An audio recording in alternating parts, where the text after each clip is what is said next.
Hello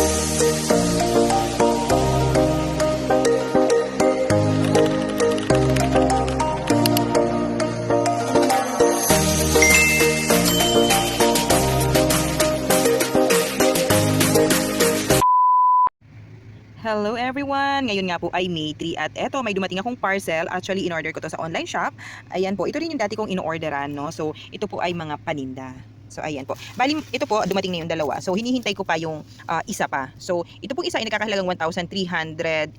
Tapos ito naman po is 500 something. So, meron pa akong isang order which is nasa 3,500 something. So, yun po yung hinihintay ko. Pagkatapos nun, mag-unbox na ako.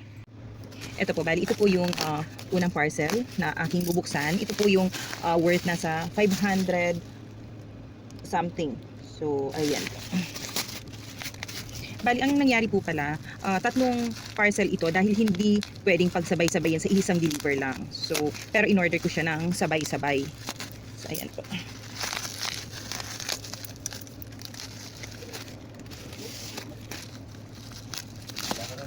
Ano yun, kuya?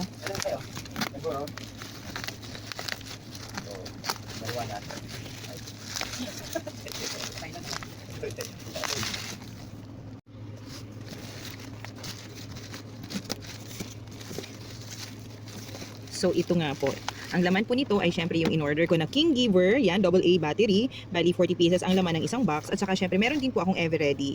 Nag-order din ako para yung mga bumibili sa akin ay merong choices. So ito naman po ay AAA na 40 pieces. At saka syempre ito naman po ay AA. 48 pieces naman ang laman sa isang box. So ayan po yung aking first box na order. At syempre, ito naman nga po ang pangalawang box. So, ito po medyo marami-rami, no? Medyo marami yung laman. Medyo malaki. So, ito naman po ay nagkakahalagang 1,389. So, ayan.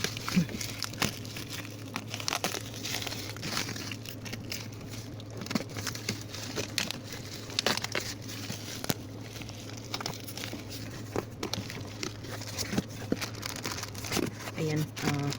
So ito po, umorder ako ng towel, ayan, cotton, class A. Kasi ito ay para sa mga anak ko dahil syempre nga po magpapasok ka na naman talaga. Yung mga towel ay kailangan nila. Ayan, syempre, yung iba ko pang napamili. Okay, bumili rin ako ng marker. Ayan, paminsan-minsan may naghahanap nito at saka syempre ang ball pen. Ano po 'yon? Meron din po akong yellow pad, ayan, dalawang pad ito. Ano po 'yon? At syempre, meron din po akong Oslo paper, drawing paper ng Oslo. Ano yon? At saka syempre, bumili rin ako ng mga padlock assorted sizes. Ayan po. So, assorted sizes yung binibili ko para kahit paano ay may pagpipilian yung aking mga customer. Okay, so meron din po akong, ayan, yung nail polish remover. Bumibili ako nito para makapagbenta ako ng individual, no? Kasi yung iba kasi gusto nila, isa-isa lang na ganito. So, ayan po. Meron din ako syempre hairpin, ayan. Yung sa mga nag-aayos ng buhok, ayan, nabibili rin to. At saka syempre ang, dahil sa magpapasukan na naman, ayan po, ang colored paper. Ayan, assorted color siya. Yan po ang pangalawang box. At saka syempre, meron din po akong, ayan, ang scotch tape na maliliit lang. Ayan po. Ayan nga po. Ito naman po yung ika-third box na. So, ito po ay nagkakahalaga na nasa 3,500. Ayan po, open natin. Actually, yung shop po na pinagbilhan ko nito ay para iisang shop lang, no? Itong tatlo na to. Hindi lang kasi siya pwede sa isang box lang, kaya ginawang tatlo. Saka parang merong mga items na hindi pwede magkasama sa isang box. So, hindi ko sure kung ano talaga yung reason. Pero ito po, bali, isang order lang ako, pero tatlong parang packages po yung kanilang ginawa. Kahit iisang store lang po yung pinagbilhan ko. Dahil nga siguro sa may karamihan nga po yung aking order. So, ito po yung pangatlo. Ayan. So, maganda pa rin po kasi na kahit papaano ay talagang kumpleto yung ating mga paninda, yung parang tipong pag may hinanap ang customer, meron talaga tayong maibibenta. Ayan po. So, ito po, ayan.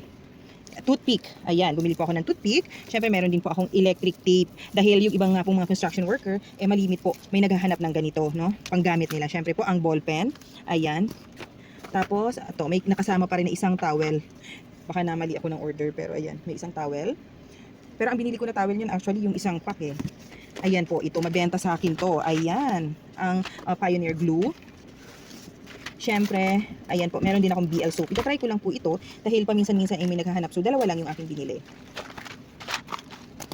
ito po ang plastic envelope. Dahil paminsan-minsan na po may naghahanap din. So, bumili lang din ako ng 4 na piraso.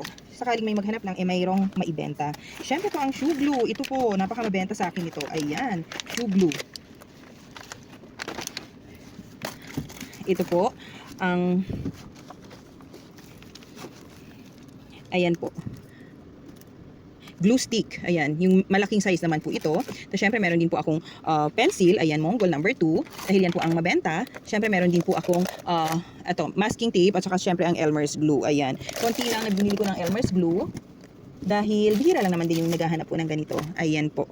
So, ayan. Meron akong 3 lang na Elmer's glue. Para syempre kahit pa paano iwas din na tumigas. No? Syempre, ayan, ang lighter, mabenta. Actually, yung isang klase dapat ang bibilhin ko pero hindi available. So, ito na lang din yung binili ko. Anyway, na-try ko naman to. Maganda naman din siya.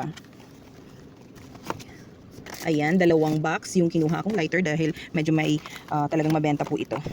Siyempre, meron din po akong kundor, ayan, mga playing cards. Kasi yung ibang mga construction worker, pag siguro gusto nilang maglibang, ayan, naghahanap sila ng ganito. Siyempre, meron din akong ziplock. Ayan po, ziplock ito. Lagayan ng paninda, if ever, na yung medyo mga malalaki, dito ko ilalagay para visible siya. Ayan o, presentableng tingnan. Ito po yung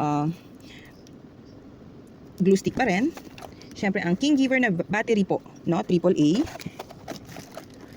Ang aluminum foil, ayan po. Meron akong 6 na piraso ng aluminum foil. Ayan, so mabenta to. Para hindi na rin ako magbibitbit. Meron naman din yan sa bayan, pero minsan kasi sobrang dami kong binibitbit sa araw-araw. Tapos syempre, ayan po, yung Young's Gel, mabenta na Young's Gel. At syempre, ang mabenta pa rin talaga sa akin, yung ganito pong klase ng cotton buds. So, ayan po, bali 3 pack po ang aking binili dahil fast moving naman po ito, saka hindi siya nasisira. So, may stock na ako kahit hindi ako makapamili. Meron na akong stock nito dahil talagang mabenta yan. So, ayan na po ang laman ng aking 3rd box. So, ayan po.